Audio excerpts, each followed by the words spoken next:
Hello दोस्तों, स्वागत है आपका आपके अपने YouTube चैनल दिसार जीके जीएस क्लासेस में। दोस्तों, आप सब लोग कैसे हैं? उम्मीद करते हैं आप सब लोग अच्छे होंगे, स्वस्थ होंगे, मस्त होंगे और अपनी तैयारी बेहतरीन तरीके से आप सभी कर रहे होंगे। दोस्तों, जैसे कि आपको पता है, हम आपको आरआरबी एएलपी सीबीटी2 एग्जाम के लिए प्रैक्टिस सेट का सॉल्यूशन करवा रहे हैं। ये जो यूथ की बुक है, इनकाउंट राउंड एक्सप्रेस लाइन वाली प्रैक्टिस बुक, इसके प्रैक्टिस सेट का सॉल्यूशन करवा रहे हैं विद एक्स्ट्रा फैक्ट के साथ में। दोस्तों, हमने अभी तक आपको प्रैक्टिस सेट 15 तक करवा दिया है। आज हम आपको प्रैक्टिस सेट नंबर 16 करवाने वाले हैं विद एक्स्ट्रा फैक्ट के साथ में। दोस्तों, वीडियो अच्छा लगे वीडियो को लाइक कर दीजिएगा, शेयर कर दीजिएगा, कमेंट कर दीजिएगा। चैनल पे नए हैं चैनल को सब्सक्राइब करके बेल आइकन को प्रेस कर लीजिएगा। और दोस्तों, हमसे जुड़ने के लिए, क्लास के अपडेट के लिए आप हमारा टेलीग्राम चैनल ज्वाइन कर सकते हैं। टेलीग्राम चैनल का लिंक मैंने डिस्क्रिप्शन बॉक्स में आपको दे दिया है। तो चलिए दोस्तों, देर ना करते हुए स्टार्ट करते हैं आज का अपना सेशन और देखते हैं प्रैक्टिस सेट नंबर 16 के सारे क्वेश्चन विद एक्स्ट्रा फैक्ट के साथ में। पहला क्वेश्चन दोस्तों, सेल्सियस से केल्विन पैमाने पर तापमान को बदलने के लिए आपको निम्न में से क्या करना होगा? दोस्तों, जब भी सेल्सियस से केल्विन पैमाने पर तापमान को बदला जाता है तो हम क्या करते हैं, दिए गए तापमान में 273 क्या करते हैं, जोड़ते हैं। क्या करते हैं, 273 जोड़ देते हैं दिए गए तापमान में। दोस्तों, हम जानते हैं केल्विन बराबर क्या होता है, ये होता है डिग्री सेल्सियस प्लस 273। क्या होता है, डिग्री सेल्सियस प्लस 273। मान लीजिए आपको 20 डिग्री सेल्सियस को केल्विन में बदलना है, तो केल्विन बदलने के लिए क्या करेंगे, केल्विन बराबर होता है डिग्री सेल्सियस प्लस 273। तो डिग्री सेल्सियस की जगह क्या रख देंगे, 20 डिग्री सेल्सियस प्लस 273 कर देंगे। इनको जोड़ेंगे तो कितना आ जाएगा दोस्तों, 293 केल्विन हमारा राइट आंसर निकल के आ जाएगा।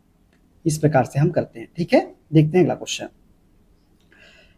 Dash web kit browser engine पर आधारित एक ग्राफिकल वेब ब्राउजर है। तो दोस्तों, वह वेब ब्राउजर जो वेबकिट ब्राउजर इंजन पर आधारित एक ग्राफिकल वेब ब्राउजर है, वो है हमारा safari. Safari WebKit browser engine पर आधारित एक ग्राफिकल वेब ब्राउजर है। दोस्तों, सफारी एक ग्राफिकल वेब ब्राउजर है जिसे एप्पल द्वारा विकसित किया गया है, जो ज्यादातर ओपन सोर्स सॉफ्टवेयर पर आधारित है।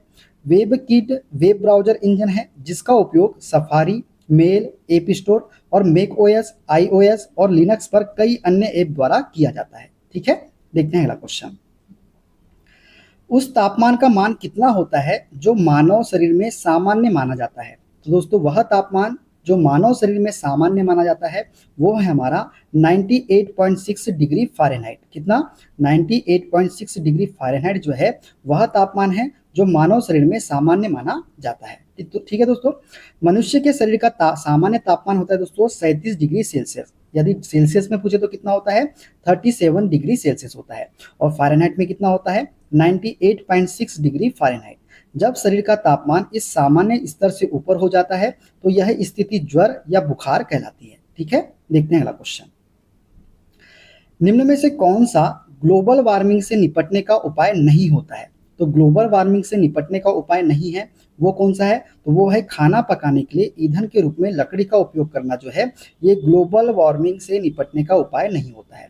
जीवाश्म ईंधन का उपयोग, कम उपयोग, वनीकरण, सौर और पवन ऊर्जा का अधिक उपयोग जो है ये ग्लोबल वार्मिंग से निपटने के क्या है, उपाय है। दोस्तों, ग्लोबल वार्मिंग के लिए जिम्मेदार प्रमुख गैस होती है CO2 मतलब carbon dioxide. CH4, O3, N2O, CFC इत्यादि भी ग्लोबल वार्मिंग के लिए जिम्मेदार है। ये पृथ्वी से उत्सर्जित विकिरण उष्मा को वायुमंडल में लौटने नहीं देती। इसे कम करने के निम्न उपाय है। सबसे पहला, जीवाश्म ईंधन का कम प्रयोग करना चाहिए। दूसरा, वनीकरण करना चाहिए। सौर और पवन ऊर्जा का उपयोग ज्यादा करना चाहिए। खाना पकाने के लिए ईंधन के रूप में लकड़ी का प्रयोग न करके LPG का प्रयोग करें। ठीक है, किसका, लकड़ी का उपयोग नहीं करके किसका उपयोग करना चाहिए, LPG का उपयोग करना चाहिए। ठीक है, देखते हैं अगला क्वेश्चन। विद्युत वाहक बल का मान डैश के बराबर होता है? दोस्तों, विद्युत वाहक बल का मान जो होता है ये बराबर होता है एप्सिलॉन 0 W अपॉन में Q के। क्या होता है, एप्सिलॉन 0 W अपॉन में Q के होता है, मतलब कार्य बटे आवेश के बराबर होता है। दोस्तों, ऐसा बल जो परिपथ में विद्युत धारा का प्रवाह लगातार बनाए रखता है विद्युत वाहक बल कहलाता है। इसे विद्युत सेल, जनित्र, तापयुग्म, प्रकाश विद्युत सेल इत्यादि से प्राप्त किया जाता है। अर्थात यदि किसी परिपथ में Q कूलाम आवेश को प्रभावित करने के लिए सेल में से W ऊर्जा प्राप्त हो तो सेल का विद्युत वाहक बल होता है W अपॉन में Q। क्या होता है, W अपॉन में Q मतलब ऊर्जा अपॉन में आवेश। ठीक है, देखते हैं अगला क्वेश्चन। जब प्रतिरोधकों को श्रेणी क्रम में संयोजित किया जाता है तो प्रत्येक प्रतिरोधक में विभवांतर डैश होता है। दोस्तों श्रेणी क्रम में विभवांतर कैसा होता है, तो श्रेणी क्रम में विभवांतर जो होता है ये प्रतिरोध के कैसे होता है, समानुपाती होता है। क्या होता है, प्रतिरोध के समानुपाती होता है। ठीक है दोस्तों, जब प्रतिरोधक को श्रेणी क्रम में संयोजित किया जाता है तो प्रत्येक प्रतिरोधक में विभवांतर प्रतिरोध के समानुपाती होता है तथा परिपथ के सभी अवयवों में विद्युत धारा का प्रवाह समान रहता है। जो विद्युत धारा होती है उसका मान क्या होता है, समान होता है तथा विद्युत परिपथ के सभी अवयव में वोल्टेज कैसा हो जाता है, विभक्त हो जाता है, मतलब वोल्टेज का मान अलग अलग होता है। ठीक है, देखते हैं अगला क्वेश्चन। CDMA का पूर्ण रूप क्या है? दोस्तों CDMA का पूर्ण रूप है कोड डिवीजन मल्टीपल एक्सेस। क्या है, कोड डिवीजन मल्टीपल एक्सेस जो है ये CDMA का पूर्ण रूप है। दोस्तों CDMA का पूर्ण रूप कोड डिवीजन मल्टीपल एक्सेस है। यह यूजर के बीच संचार के मानों को बढ़ाने के लिए कमर्शियल सेलुलर सिस्टम द्वारा कार्यान्वित एक चैनल आधारित तकनीक है। ये क्या है, ये कमर्शियल सेलुलर सिस्टम द्वारा कार्यान्वित एक चैनल आधारित तकनीक है। कौन सी, CDMA। ठीक है, देखते हैं अगला क्वेश्चन। अग्निशामक सिलेंडर में डैश भरी होती है। दोस्तों अग्निशामक सिलेंडर में क्या भरी होती है, तो ये भरी होती है हमारी कार्बन डाइऑक्साइड। क्या भरी होती है, कार्बन डाइऑक्साइड भरी होती है। तो अग्निशामक सिलेंडर में कार्बन डाइऑक्साइड भरी होती है। आग ईंधन ताप तथा ऑक्सीजन के मिश्रण से बनती है। आग किससे बनती है, तो ईंधन ताप तथा ऑक्सीजन के मिश्रण से बनती है क्या, आग। ठीक है, देखते हैं अगला क्वेश्चन। इनमें से कौन सा अपशिष्ट पर्यावरण को सबसे कम क्षति पहुंचाता है? तो दोस्तों वह अपशिष्ट जो पर्यावरण को सबसे कम क्षति पहुंचाता है वो है हमारा कागज के कप। कागज के कप जो है ये पर्यावरण को सबसे कम क्षति पहुंचाते हैं। कागज के कप पर्यावरण को सबसे कम क्षति पहुंचाते हैं। हमारा पर्यावरण अपशिष्टों के कारण खराब हो रहा है। अपशिष्ट उन पदार्थों को कहते हैं जो उपयोग के बाद निरर्थक एवं बेकार हो जाते हैं, जैसे समाचार पत्र, डिब्बे हो गया, पॉलीथीन हो गया, राख हो गया, आवासीय कचरा, ये सब क्या है, अपशिष्ट है। ठीक है, देखते हैं अगला क्वेश्चन। एक लीवर का यांत्रिक लाभ 0.9 है। यदि भार 45 न्यूटन है तो प्रयास ज्ञात कीजिए। दोस्तों हम जानते हैं मैकेनिकल एडवांटेज बराबर क्या होता है, मैकेनिकल एडवांटेज बराबर होता है लोड बटे एफर्ट के, या फिर क्या होता है, effort arm divided by load arm के। अब यहाँ तो हमको एफर्ट आर्म और लोड आर्म नहीं दिया है, लेकिन लोड और एफर्ट की बात किया है, तो हम किसका प्रयोग करेंगे, लोड बटे एफर्ट का। दोस्तों लोड कितना दिया गया है, यहाँ पे हमको दिया गया मैकेनिकल एडवांटेज 0.9 और लोड कितना है, 45 है, और हमको एफर्ट निकालना है। तो क्या करेंगे, 9/10 कर दो इसको, मैं कोई दिक्कत तो नहीं, 9 से काट देंगे 5 बार में, 5 का मल्टीप्लाई 10 में करेंगे तो एफर्ट कितना आ जाएगा हमारा, 50 न्यूटन निकल के आ जाएगा। कितना, 50 न्यूटन। ऑप्शन नंबर बी इसका करेक्ट आंसर हो जाएगा। क्लियर, आगे बढ़ते हैं नेक्स्ट क्वेश्चन की ओर। निम्न में से कौन निर्धारित करता है कि विभिन्न प्रोग्राम इंटरनेट पर डेटा का आदान प्रदान कैसे करते हैं? तो वह कौन है जो निर्धारित करता है कि विभिन्न प्रोग्राम इंटरनेट पर डेटा का आदान प्रदान कैसे करते हैं? तो ये करता है हाइपर टेक्स्ट ट्रांसफर प्रोटोकॉल। कौन, HTTP जो है ये निर्धारित करता है कि विभिन्न प्रोग्राम इंटरनेट पर डेटा का आदान प्रदान कैसे होगा। तो हाइपर टेक्स्ट ट्रांसफर प्रोटोकॉल की बात करें तो यह एक एप्लीकेशन प्रोटोकॉल है जो प्रोटोकॉल के TCP/IP सूट के शीर्ष पर चलता है। जब कोई उपयोगकर्ता अपना वेब ब्राउजर खोलता है तो वह अप्रत्यक्ष रूप से HTTP का उपयोग कर रहा होता है। HTTP प्रोटोकॉल के माध्यम से इंटरनेट पर क्लाइंट डिवाइस और सर्वर के बीच संसाधनों या डेटा का आदान प्रदान किया जाता है। किसके द्वारा, HTTP प्रोटोकॉल के माध्यम से। ठीक है, देखते हैं अगला क्वेश्चन। सोडा एसिड एक्सटिंग्विशर का प्रयोग डैश प्रकार की आग बुझाने के लिए करते हैं। दोस्तों सोडा एसिड अग्निशामक का प्रयोग जो है हम क्लास A की आग बुझाने के लिए करते हैं, क्लास A प्रकार की आग को। दोस्तों soda acid extinguisher, soda acid अग्निशामक का प्रयोग जो है कार्बेनियस फायर को बुझाने के लिए किया जाता है। इसमें वर्ग A आग आती है। कौन सी आग, वर्ग A की आग। ठीक है, देखते हैं अगला क्वेश्चन। विश्व का सबसे बड़ा मैंग्रोव वन निम्न में से कौन सा है? तो दोस्तों विश्व का सबसे बड़ा मैंग्रोव वन जो है यह है हमारा सुंदरवन आरक्षित वन। कौन सा वन, सुंदरवन आरक्षित वन जो है ये विश्व का सबसे बड़ा मैंग्रोव वन है। दोस्तों विश्व का सबसे बड़ा मैंग्रोव वन सुंदरवन आरक्षित वन है। यह गंगा, ब्रह्मपुत्र और मेघना नदियों के डेल्टा पर स्थित है। यहाँ का बंगाल टाइगर विश्व भर में प्रसिद्ध है। भारतीय क्षेत्र में स्थित सुंदरवन को 1987 में यूनेस्को की विश्व धरोहर सूची में शामिल किया गया था। इसमें मगरमच्छ, water monitor lizard, Ganga dolphin और ओलिव रिडले कछुए पाए जाते हैं। ठीक है, देखते हैं अगला क्वेश्चन। प्रत्येक 10 ओम के 2 प्रतिरोध समांतर क्रम में संयोजित है। इसके बाद इस संयोजन को 10 ओम के तीसरे प्रतिरोध और 6 वोल्ट की बैटरी के साथ श्रेणी क्रम में संयोजित किया गया है। बैटरी द्वारा आपूर्ति की गई शक्ति डैश होगी। दोस्तों 10 ओम के दो प्रतिरोध है जो कि किस में है, समांतर क्रम में संयोजित है। अब दोस्तों समान मान के हैं तो हम जानते हैं समांतर क्रम में क्या होता है, आर बाई एन के होता है, आर बाई एन के। तो तुल्य प्रतिरोध कितना होगा, 10/2 प्रतिरोध है, 10/2, 2 पंचे 10, तो 5 ओम का प्रतिरोध होगा समांतर क्रम में। 1 ओम का मान, एक प्रतिरोध का मान क्या होगा, 5 ओम होगा। इसके बाद क्या किया गया, संयोजन को 10 ओम के तीसरे प्रतिरोध और 6 वोल्ट की बैटरी के साथ श्रेणी क्रम में संयोजित किया गया। अब श्रेणी क्रम में क्या होता है, हम सभी प्रतिरोधों को एक साथ जोड़ देते हैं। आर इक्विवेलेंट क्या होता है, R1 प्लस R2। R1 तो हमने निकाला 5 ओम, 5 और 10 को जोड़ देंगे कितना हो जाएगा, 15 ओम। तो हमारा श्रेणी परिपथ में प्रतिरोध का मान कितना है, 15 ओम है, और 6 वोल्ट की बैटरी के साथ श्रेणी क्रम में संयोजित है। तो बैटरी द्वारा आपूर्ति की गई शक्ति क्या होगी, और शक्ति क्या होती है दोस्तों, शक्ति जो होती है ये होती है V इंटू आई के। क्या होती है, V इंटू आई के, या फिर V स्क्वायर अपॉन आर के होती है। तो V का स्क्वायर क्या हो जाएगा, P बराबर क्या होगा, V स्क्वायर अपॉन आर होगा।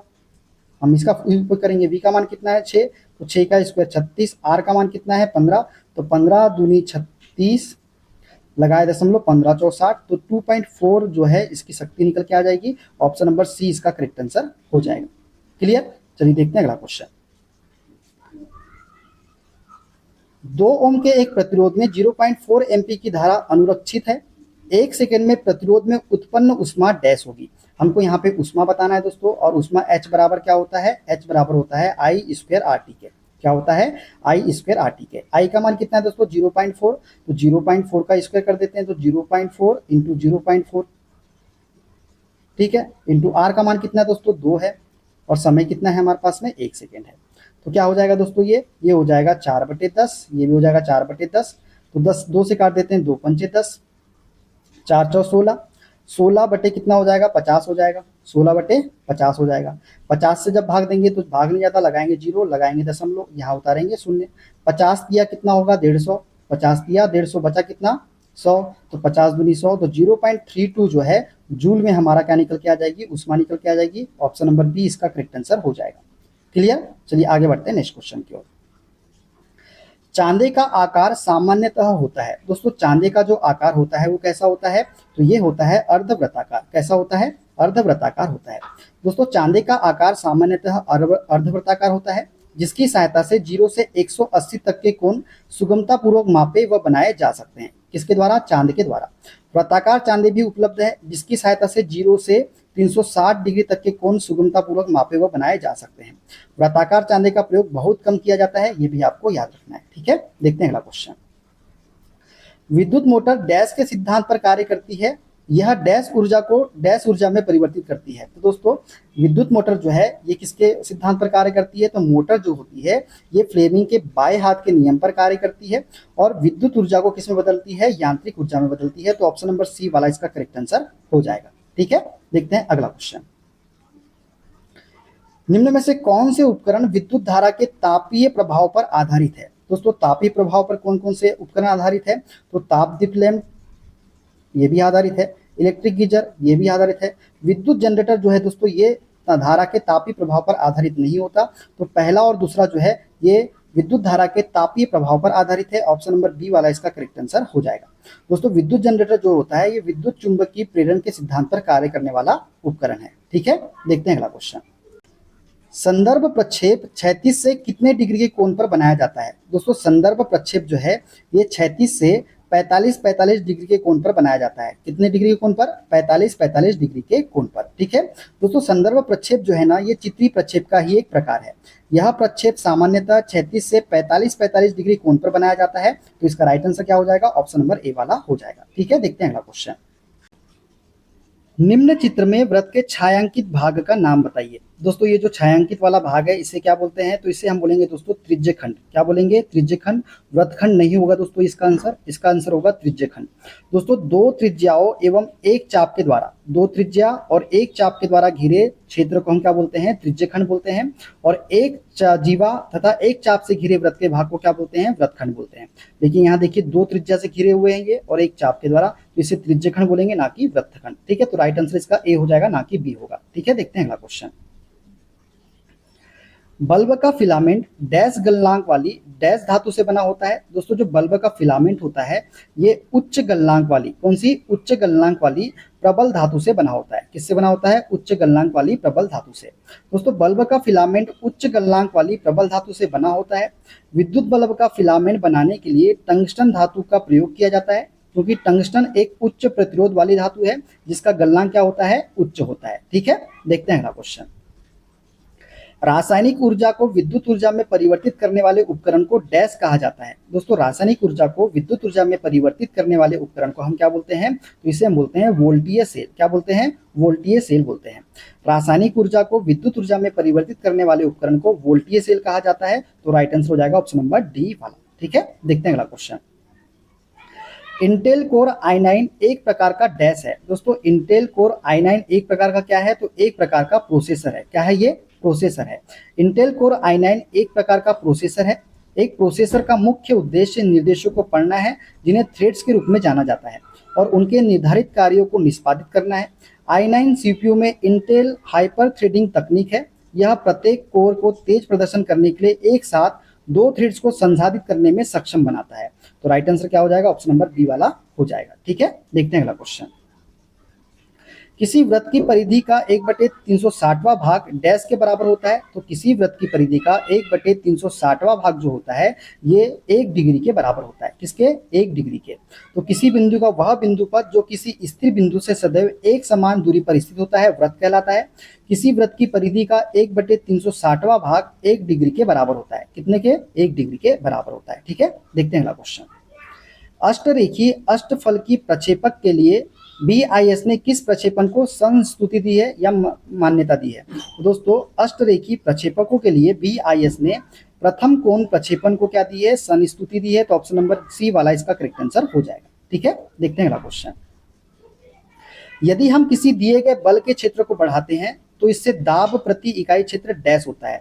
दोस्तों यदि हम किसी दिए गए बल के क्षेत्र को बढ़ाते हैं तो दाब भी क्या हो जाता है? दाब हमारा कम हो जाता है। क्या हो जाता है? दाब कम हो जाता है। हम जानते हैं दाब बराबर क्या होता है? दाब बराबर होता है बल बटा क्षेत्रफल के। अब क्षेत्र को हम बढ़ाएंगे, क्या होता है? दाब P बराबर बल बटा क्षेत्रफल के होता है कि नहीं होता है? ठीक है, यदि हम क्षेत्र को बढ़ाएंगे तो दाब क्या हो जाएगा? हमारा कम हो जाएगा। यदि क्षेत्र को हम घटाएंगे तो दाब क्या हो जाएगा? हमारा बढ़ जाएगा। तो ऑप्शन नंबर सी वाला इसका करेक्ट आंसर हो जाएगा। ठीक है, किसी सतह के एकांक क्षेत्रफल पर लगने वाले बल को दाब कहते हैं। जिस वस्तु का क्षेत्रफल जितना कम होता है वह उस सतह पर उतना ही अधिक दाब डालती है। अर्थात हम कह सकते हैं यदि किसी सतह या वस्तु के क्षेत्रफल को बढ़ाते हैं तो उस सतह पर दाब कम पड़ेगा, क्योंकि हम जानते हैं दाब बराबर क्या होता है? बल बटे क्षेत्रफल के होता है। दाब का SI पद्धति में मात्रक क्या होता है? पास्कल या फिर न्यूटन प्रति मीटर स्क्वायर होता है। ठीक है, देखते हैं अगला क्वेश्चन। निम्न में से कौन सा ऊर्जा का एक पारंपरिक स्रोत है? तो ऊर्जा का पारंपरिक स्रोत कौन सा है दोस्तों? तो ये है हमारा नाभिकीय ऊर्जा।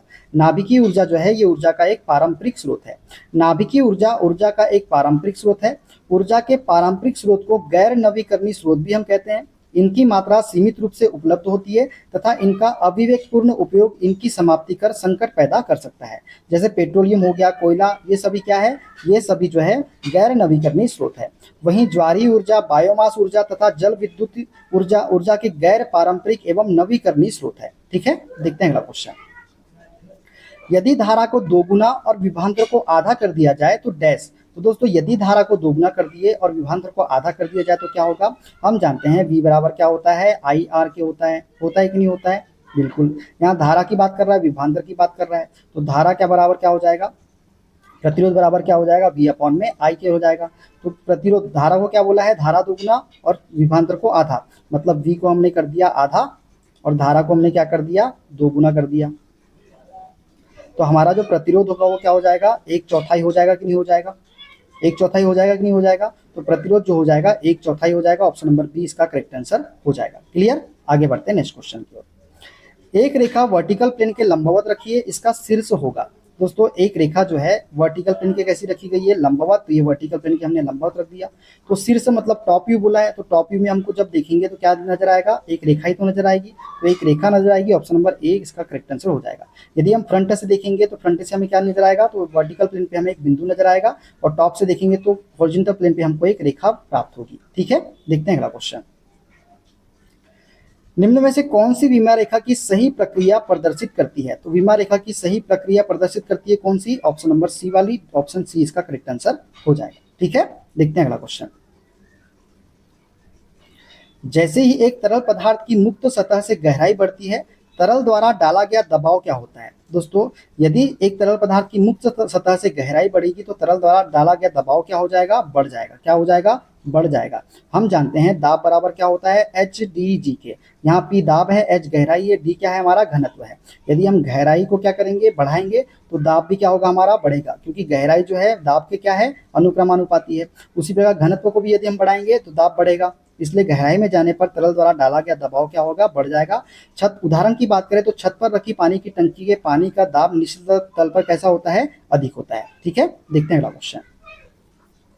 एक सीधी रेखा का एक अंतिम बिंदु प्रथम चतुर्थांश में है तथा दूसरा द्वितीय चतुर्थांश में स्थित है। रेखा डैश से होकर गुजरती है। दोस्तों, एक सीधी रेखा का एक अंतिम बिंदु प्रथम चतुर्थांश में है तथा दूसरा तृतीय चतुर्थांश में है। तो रेखा किससे होकर गुजरती है? तो रेखा जो गुजरती है या तो द्वितीय से होकर गुजरेगी या तो चतुर्थ चतुर्थांश से होकर गुजरेगी। ऑप्शन नंबर सी इसका करेक्ट आंसर हो जाएगा। ठीक है, देखते हैं अगला क्वेश्चन। विद्युत मोटर में डैश दिक् परिवर्तक और बैटरी के टर्मिनलों के बीच संपर्क के रूप में कार्य करता है। तो दोस्तों, विद्युत मोटर में कार्बन ब्रश जो है दिक् परिवर्तक और बैटरी के टर्मिनलों के बीच संपर्क के रूप में कार्य करता है। दोस्तों, विद्युत मोटर में कार्बन ब्रश जो है ये दिक् परिवर्तक, कम्यूटेटर और बैटरी के टर्मिनलों के बीच संपर्क के रूप में कार्य करता है। ठीक है, देखते हैं अगला क्वेश्चन। घरों और उद्योगों में उपयोग करने हेतु अत्यधिक परिमाण की विद्युत धाराएं उत्पन्न करने के लिए किस उपकरण का प्रयोग किया जाता है? दोस्तों, घरों और उद्योगों में उपयोग करने हेतु अत्यधिक परिमाण की विद्युत धाराएं उत्पन्न करने के लिए हम जो उपकरण उपयोग करते हैं वो है हमारा विद्युत जनित्र। कौन सा? विद्युत जनित्र। घरों और उद्योगों में प्रयोग करने हेतु अत्यधिक परिमाण की विद्युत धाराएं उत्पन्न करने के लिए विद्युत जनित्र का प्रयोग किया जाता है। विद्युत जनित्र एक ऐसी युक्ति है जो यांत्रिक ऊर्जा को विद्युत ऊर्जा में बदलने का काम करती है और यह विद्युत चुंबकीय प्रेरण के सिद्धांत पर क्या करती है? कार्य करती है। ठीक है, देखते हैं अगला क्वेश्चन। चित्र में प्रदर्शित डायोड के प्रतीक का नाम बताइए। तो दोस्तों देखिए, ये जो डायोड है इसे क्या बोलेंगे? इसे बोलेंगे टनल डायोड। क्या बोलेंगे इसे हम? टनल। एक टनल समान दिख रहा है ना हमको। हम जब गाड़ी चलाते हैं, मान लीजिए रोड है तो टनल आती है, तो टनल ऐसी होती है कि नहीं होती है जब अंदर जाते हैं हम लोग? तो ये कौन सा डायोड है? टनल डायोड है। कौन सा? Tunnel diode. ठीक है, देखते हैं अगला क्वेश्चन। लीवर में एक छोटी प्रयास भुजा का सामान्यतः परिणाम होता है। दोस्तों, लीवर में एक छोटी प्रयास भुजा का सामान्यतः परिणाम होता है क्या? कम यांत्रिक लाभ। तो ऑप्शन बी इसका करेक्ट आंसर हो जाएगा। ठीक है, देखते हैं अगला क्वेश्चन। निम्न में से कौन सा कार्बन माइक्रोफोन है? तो दोस्तों, कार्बन माइक्रोफोन का जो सिंबल है वो है ऑप्शन नंबर बी वाला, इसे हम बोलते हैं कार्बन माइक्रोफोन। ठीक है, देखते हैं अगला क्वेश्चन। कंप्यूटर प्रोग्रामिंग में वायरस का सही पूर्ण रूप क्या है? तो वायरस का सही पूर्ण रूप होता है दोस्तों whittle information resources under seize. क्या होता है? Whittle information resources under seize जो है वायरस का सही पूर्ण रूप है। दोस्तों, कंप्यूटर वायरस एक सॉफ्टवेयर प्रोग्राम है। यह डिवाइस में सेव डाटा की चोरी, उसे हानि पहुंचाना या पूरे सिस्टम को खराब कर सकता है। वायरस का पूर्ण रूप होता है whittle information resources under seize. ठीक है, देखते हैं अगला क्वेश्चन। निम्न में से किस कंप्यूटर प्रोग्राम को अपने कंप्यूटर पर रूट या एडमिनिस्ट्रेटिव एक्सेस को प्राप्त करने के लिए अटैकर्स द्वारा डिजाइन किया जाता है? तो दोस्तों, कंप्यूटर प्रोग्राम जो अपने कंप्यूटर पर रूट या एडमिनिस्ट्रेटिव एक्सेस को प्राप्त करने के लिए अटैकर्स द्वारा डिजाइन किया जाता है वो है हमारा रूट किट्स। कौन सा? रूट किट्स इसका करेक्ट आंसर हो जाएगा। ठीक है, देखते हैं अगला क्वेश्चन। 2H पेंसिल किस काम आती है? दोस्तों, 2H पेंसिल जो है ये कम दिखने वाली लाइन को खींचने के लिए काम आती है। कौन सी पेंसिल? 2H pencil. दोस्तों, 2H पेंसिल का प्रयोग कम दिखने वाली लाइन को खींचने में किया जाता है। यह पेंसिल मध्यम ग्रेड की पेंसिल के अंतर्गत आती है। ठीक है, देखते हैं अगला क्वेश्चन। किसी चालक के लिए वोल्टेज धारा ग्राफ की आकृति डैश होगी। तो दोस्तों, किसी चालक के लिए वोल्टेज धारा ग्राफ की आकृति जो होती है ये रैखिक होती है। क्या होती है? रैखिक होती है। तो किसी भी चालक के लिए वोल्टेज धारा ग्राफ की आकृति कैसी होगी? रैखिक होगी। ठीक है, देखते हैं अगला क्वेश्चन। डैश चालक का प्रतिरोध कहलाता है। तो दोस्तों, प्रतिरोध V बराबर क्या होता है? आई आर के होता है। V बराबर क्या होता है? आई आर के। तो R बराबर क्या हो जाएगा? V अपॉन में आई के हो जाएगा। मतलब चालक का प्रतिरोध कहलाता है विभवांतर और धारा का अनुपात। विभवांतर और धारा का अनुपात। तो विभवांतर और धारा का अनुपात ऑप्शन नंबर ए इसका करेक्ट आंसर हो जाएगा। ठीक है दोस्तों, V और I का अनुपात चालक का प्रतिरोध कहलाता है। अर्थात किसी चालक का वह गुण जो उसमें प्रभावित होने वाली धारा को विरोध करता है प्रतिरोध कहलाता है। इसका मात्रक क्या होता है? तो ओम होता है और ये सिंबल होता है। ठीक है, ओम के नियम के अनुसार क्या होता है? R बराबर V अपॉन में आई के होता है। ठीक है, देखते हैं अगला क्वेश्चन। कंप्यूटर शब्दावली में URL का विस्तार क्या है? तो URL का विस्तार क्या होता है दोस्तों? ये होता है यूनिफॉर्म रिसोर्स लोकेटर। क्या होता है? Uniform resource locator. कंप्यूटर शब्दावली में URL का विस्तार यूनिफॉर्म रिसोर्स लोकेटर है। इसे आमतौर पर वेब पते के रूप में भी जाना जाता है। यह कंप्यूटर नेटवर्क पर किसी संसाधन का संदर्भ होता है जिसमें उस संसाधन के स्थान और उसको प्राप्त करने की विधि की जानकारी होती है। URL का प्रयोग इंटरनेट पर वेब पृष्ठों, फाइलों, ईमेल, डेटाबेस आदि तक पहुंचने के लिए किया जाता है। इसका प्रयोग URL का प्रयोग। ठीक है, देखते हैं अगला क्वेश्चन। निम्न में से त्रिमित आरेखन शीट का मानक आकार कौन सा नहीं है? दोस्तों 841 × 1189 किसका होता है? A0 का होता है। 420 596 होता है क्या? नहीं, 420 596 तो नहीं होता। 210 297 होता है क्या? हाँ होता है। 210 297 किसका? A4 का होता है। 297 420 किसका होता है? तो 297 420 A3 का होता है। और 420 594 अगर होता तो ये किसका होता है? A2 का होता है। ठीक है, 594 यदि यहाँ पे दिया होता तो बी वाला ही इसका राइट आंसर हो जाएगा। ठीक है, सभी का देखते लीजिए दोस्तों। A0 का कितना होता है? 841 × 1190 mm। A1 का 594 841, A2 का 420 594, A3 का 297 420, A4 का 210 297, A5 का 148 210 और A6 का होता है 105 148। ठीक है, देखते हैं अगला क्वेश्चन। पहिया और धुरी का उपयोग किस लिए किया जाता है? दोस्तों पहिया और धुरी, व्हील एंड एक्सल का उपयोग हम करते हैं किस लिए? गति बढ़ाने के लिए, बल बढ़ाने के लिए, इन दोनों के लिए ही हम प्रयोग करते हैं पहिया और धुरी का। ठीक है, देखते हैं अगला क्वेश्चन।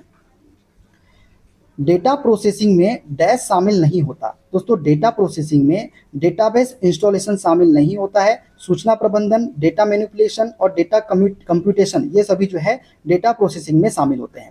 दोस्तों डेटा प्रोसेसिंग में डेटाबेस इंस्टॉलेशन शामिल नहीं होता। डेटाबेस प्रोग्राम का पूरा कलेक्शन होता है जिसके द्वारा यूजर्स डेटाबेस को क्रिएट, डिलीट और मेंटेन कर सकते हैं। ठीक है, देखते हैं अगला क्वेश्चन। तरल पदार्थ में प्रवाहकत्व कब शुरू होता है? दोस्तों तरल पदार्थ में प्रवाहकत्व कब शुरू होता है? तो जब धनात्मक और ऋणात्मक प्रभारों की गति मौजूद होती है तो तरल पदार्थ में प्रवाहकत्व शुरू होता है। दोस्तों पदार्थों द्वारा विद्युत धारा संचालित करने की क्षमता के माप को विद्युत चालकता या विशिष्ट चालकता या प्रवाहकत्व हम कहते हैं। इसकी इकाई सीमेंस प्रति मीटर होती है। तरल पदार्थों में प्रवाहकत्व तब शुरू होता है जब धनात्मक और ऋणात्मक प्रभारों की गति कैसी होती है? मौजूद होती है तब। ठीक है, देखते हैं अगला क्वेश्चन। घरेलू और औद्योगिक ठोस अपशिष्ट के बीच मुख्य अंतर क्या है? दोस्तों घरेलू और औद्योगिक ठोस अपशिष्ट के बीच मुख्य अंतर है, घरेलू ठोस अपशिष्ट संरचना में कैसे होते हैं? विषम होते हैं। तो ऑप्शन नंबर डी वाला इसका करेक्ट आंसर हो जाएगा। दोस्तों घरेलू और औद्योगिक ठोस अपशिष्ट के मध्य मुख्य अंतर यह है कि घरेलू ठोस अपशिष्ट संरचना में विषम होते हैं। ठोस अपशिष्ट प्रबंधन के लिए सरकार ने waste to wealth portal launch किया जिसका उद्देश्य ऊर्जा उत्पन्न करने, सामग्री का पुनर्चक्रण करने और कचरे के उपचार हेतु प्रौद्योगिकियों की पहचान करने के साथ ही उनका विकास और उपलब्धता सुनिश्चित करना है। तो सरकार ने कौन सा पोर्टल लॉन्च किया था? Waste to wealth portal. ठीक है, देखते हैं अगला क्वेश्चन। घरों और उद्योगों इत्यादि में उपयोग की गई विद्युत ऊर्जा को सामान्यतः व्यक्त किया जाता है। दोस्तों घरों, उद्योगों इत्यादि में उपयोग की गई विद्युत ऊर्जा को व्यक्त किया जाता है किसमें? किलोवाट घंटे में। किसमें? किलोवाट घंटे में। घरों, उद्योगों इत्यादि में उपयोग की गई विद्युत ऊर्जा को सामान्यतः किलोवाट घंटे में व्यक्त किया जाता है। यह ऊर्जा की इकाई है। इसे प्रायः विद्युत बिलों में देखा जाता है। इसे जन सामान्य की भाषा में यूनिट भी कहा जाता है। ठीक है, देखते हैं अगला question. National centre for super computing applications द्वारा विकसित पहला वेब ब्राउजर कौन सा था? दोस्तों national centre for super computing applications द्वारा विकसित पहला वेब ब्राउजर था, वो था हमारा मोज़ेक। कौन सा था? मोज़ेक था। National centre for super computer application द्वारा 1993 में मोज़ेक वेब ब्राउजर विकसित किया गया। यह विश्व का पहला लोकप्रिय वेब ब्राउजर था। इसमें चित्र और एक अभिनव ग्राफिकल इंटरफेस जोड़ने की सुविधा थी। ठीक है, तो दोस्तों ये थे आज के सारे क्वेश्चन। वीडियो कैसा लगा कमेंट बॉक्स में जरूर बताइएगा। वीडियो अच्छा लगे दोस्तों वीडियो को लाइक कर दीजिएगा, शेयर कर दीजिएगा, कमेंट कर दीजिएगा। चैनल पे नए हैं चैनल को सब्सक्राइब करके बेल आइकन को प्रेस कर लीजिएगा। मिलते हैं दोस्तों अगले वीडियो में अगले प्रैक्टिस सेट के साथ। अपना ख्याल रखिए। Okay, bye bye, take care.